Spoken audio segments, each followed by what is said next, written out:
Okay, in this segment I'm going to cover disconnecting automatic transmission lines. We just finished draining the vehicle. I reinserted the petcock and tightened it up so it won't drip while the pan's been removed. I removed the pan antifreeze so as not to contaminate it with the ATF, and I've slid a different pan underneath the vehicle.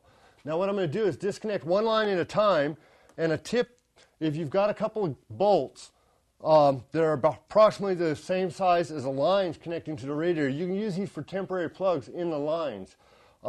I have flexible rubber lines that come up, so I can not only put these in and use them for temporary plugs, but I can also raise the lines up and get them above the height of the transmission, and just from gravity alone will stop the fluid from leaking out.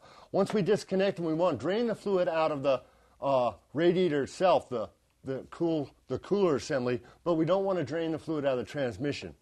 So I'm going to disconnect one line at a time, insert a bolt in it as a plug, and we just want to slide them in there and lightly tighten it down. We don't want to crimp them under real hard. We don't want the grooves in the bolt, the threads in the bolt, to cut into the rubber on the inside of the lines. They're just a temporary plug. Okay, the clamps on this one is an original style, and it's actually a slotted screwdriver 10 millimeter head on it. And I'm just going to loosen those up. Once I've got it loose, I'm going to twist it back and forth to break it free from the fitting, and then just slide it off.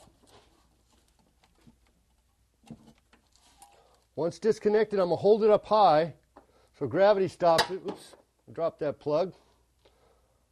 I'll insert a temporary plug and then lightly tighten it down.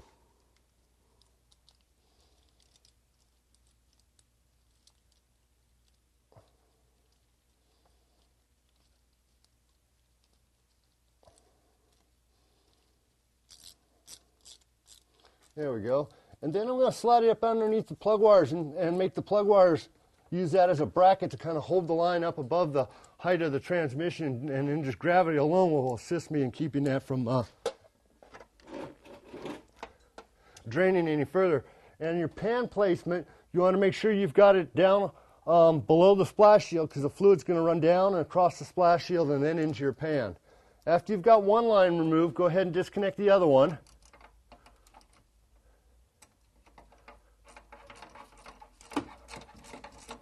Same procedure, we want to loosen the clamp up real loose and then break the line free by moving it back and forth. If you can't do it with your hands, just lightly grip it with a pair of pliers and just twist it back and forth to break it free from the fitting, and then you can slide it off. Just wiggling it back and forth as you're applying gentle pressure. You don't want to use an up and down or side to side, just a twisting motion. We don't want to put any stress on that fitting in the transmission. This is especially true when we put the new transmission back in.